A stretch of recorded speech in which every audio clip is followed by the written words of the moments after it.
ko te kōhanga reo te pautoko manawa o te whare. E pupu ake ai te mana, te ihi me te wehi o te Māori. Nei rā hau te kōhanga reo. Nei rā hau te kura kaupapa Māori. Nei rā hau ngā kura iwi. Nei rā ngā wānanga Māori e mea ana. Whanau mai te tamaiti ki te ao. Tukuna ki a hau. Kei korā kē te araangi tū mōna. E pere taku pere ki runga o taupiri ki te ari kinui. E pere taku pere ki ngā atua o te pō.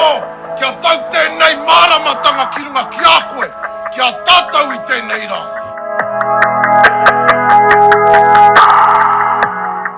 Kua tūwhera ngā karahipi he manu pīrere no te kōhanga reo. Kia kaha te tuku mai i a koutou tono. Tūwhiti a te hopo, mai rangatia, te angitu.